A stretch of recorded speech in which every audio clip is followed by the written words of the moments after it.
All right, so you want to sound like an AI pro, right? Like you're ahead of the curve, beyond just the headlines you see everywhere. Well, you're in the right place because today we're going deep on something that's got everyone talking AI's impact on the economy, especially jobs. And how about regulation? Oh, yeah, we're going there too. Ah. We're talking about how the entire world is trying to regulate this tech, which is no easy task. And what's really interesting is we're going way past those old robots taking over stories. We're getting into the nitty-gritty, the stuff even the experts are debating. Exactly.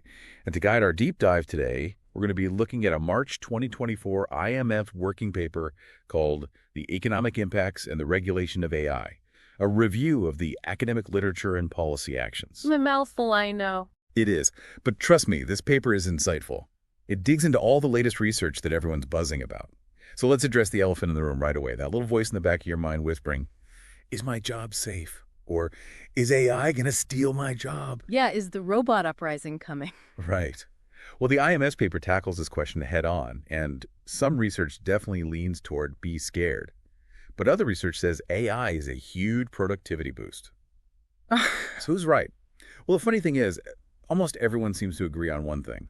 AI exposure is everywhere. And that doesn't necessarily mean robots are going to replace us at work. What we're really talking about is something called task exposure, meaning AI could automate certain tasks within our jobs, not necessarily the whole job. Okay, that makes sense. I guess AI could probably answer some routine emails for me or summarize those long reports my boss loves so much. Oh. Exactly, things like that. It frees you up for more strategic thinking, the stuff AI isn't as good at. So not the robot uprising, but maybe robot assistance. That doesn't sound so bad. Actually sounds kind of nice.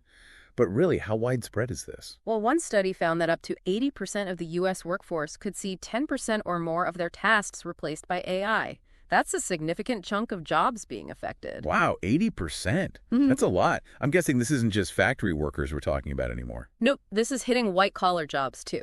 Think analysts, marketers, even people in my field. But there's something else we need to consider. A lot of the early AI research focused on replacement. Just like those factory robots, the assumption was that AI was coming for our jobs. Okay, so are you saying the robot uprising is canceled? Should I tell my roommate to stand down? Not quite an uprising. Newer research is finding that AI might actually complement our skills instead of just replacing us. So it's like AI takes care of the boring stuff so we can focus on things that require uniquely human skills, creativity, critical thinking, things like that. So instead of AI versus humans, it's more like AI with humans? I'd like the sound of that a lot more. Yeah. But are there actually studies showing that's what's going on? Absolutely. One study by Huang in 2024 showed that in some cases, more AI actually led to a larger share of high-skilled jobs. It's almost like AI pushes us to level up our skills and get even better at what we do. Okay, so upskilling is the name of the game here. But before we all run off to learn the latest coding language, let's get real for a second. How much of this AI takeover is hype versus reality? Just because researchers can build an AI to do something in a lab doesn't mean it's going to happen in my office, right? You're totally right about that. It's easy to get caught up in the hype. The IMF paper digs into this too. The difference between what AI could theoretically do versus what's actually happening in the real world. Right. Like just because we can build an AI for something doesn't mean it even makes sense to do it. Give me an example. What do you mean? Well, think of it like this. It's like buying a private jet when all you really need to do is cross town. Sure, it'd be cool to have one, but is it practical? Probably not. That's kind of what some of the AI stuff is like right now. Just because we can build an AI for it doesn't mean it makes economic sense. Oh, okay. That actually makes a lot of sense. Yeah. So how much of the AI threat is real? Like in terms of actual jobs being lost? Well, there was this 2024 study by Svanberg and a few other researchers, and they wanted to look at all those jobs that were theoretically exposed to AI. But then they took it a step further and asked, okay, but how many of these jobs are actually at risk if we consider the economics of it all? You know, like the actual costs of implementing AI and stuff. Yeah, totally. And what did they find? Only 23%. 23% of what? Of the jobs that were exposed, they found that only 23% were actually in danger of being replaced by AI, given current costs and capabilities of AI. So yeah, it's not nothing, but it's also not the end of the world. Okay, so 23% is still a lot of people, but it's way less apocalyptic than some of the stuff you see in the news. But here's the thing. This whole AI thing is moving so fast. How do we even keep up with what's possible, what's actually happening, and what's still science fiction? Yeah, and that's what makes the timing of all this research so fascinating. The IMF paper actually did something really clever. They divided all the studies they looked at into two groups, those from before the ChatGPT boom in late 2022 and those from after. It's like BC and AD, but for AI. What's so special about ChatGPT, though? I mean, it writes poems and stuff, but is it really changing the game that much? ChatGPT and all the other generative AI tools were a turning point. All of a sudden, Hmm. these really powerful AI models were accessible to everyone, and they could do some pretty crazy stuff like generate text that sounds like a human wrote it, images, even computer code, and that kind of changed everything. So pre-ChatGPT, we were basically trying to understand AI's potential with one hand tied behind our backs. In a way, yeah. We only had a limited view of how fast AI could evolve and what it could really do. And this is actually reflected in some of the data on companies that are already using AI. The IMF paper points out that it's not all sunshine and roses. Some companies are seeing huge benefits from using AI, more sales, more hiring, you name it. But others, not so much. Wait, really? I thought AI was supposed to be this magic bullet for businesses. I know, right? You'd think it'd be a guaranteed win. But the thing is, sometimes integrating AI into a business isn't as easy as just plugging it in and hitting go. It can require a lot of changes, like retraining workers, rethinking how work gets done, even changing how teams collaborate. There's a human element to all of this that we can't forget about. Okay, so maybe this whole AI revolution is a bit more complicated than just robots stealing our jobs, which honestly is a relief to hear. But even if my job seems safe for now, what about the bigger picture? Like, what about the ethics of all this? Are we creating a world where algorithms are making decisions about our lives without any real oversight? That's a little scary, don't you think? That's the big question, isn't it? It's not just about jobs. It's about AI shaping our entire world. And you know what?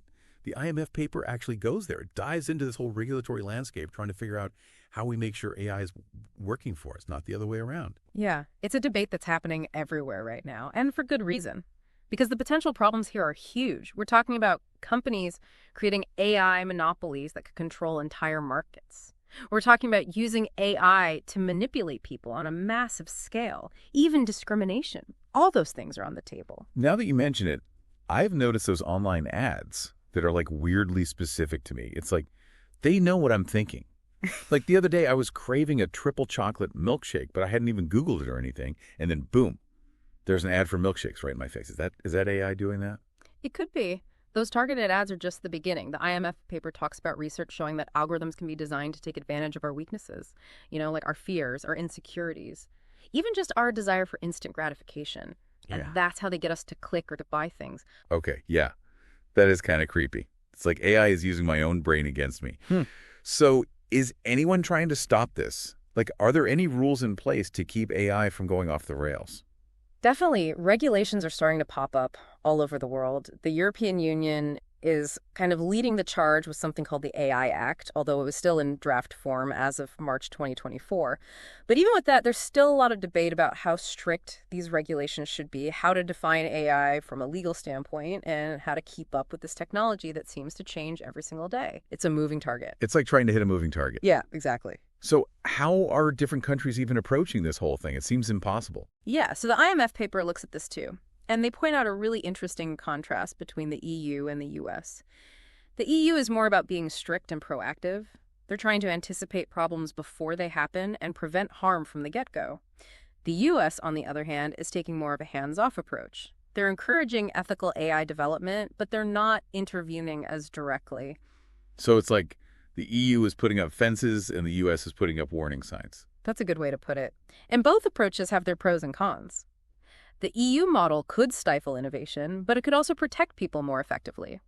And the US model might lead to faster development, but it could also leave us more vulnerable to unknown risks. We just don't know yet. So where does that leave us? What's the takeaway for our listeners who are trying to wrap their heads around all of this? I think the biggest takeaway is that AI isn't some far-off thing. It's already here. It's shaping the world around us, whether we realize it or not.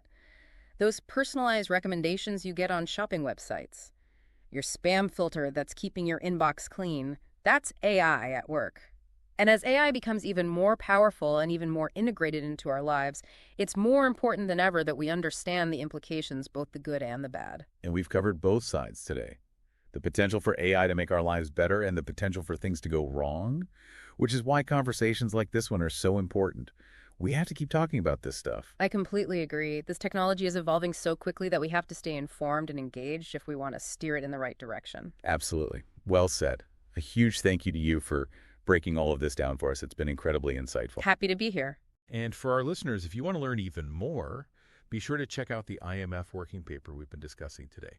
It's a bit of a dense read, but it's worth it. And as always, thanks for joining us for another deep dive into the world of AI. It's a wild ride, but we're in this together. Until next time, stay curious, everyone.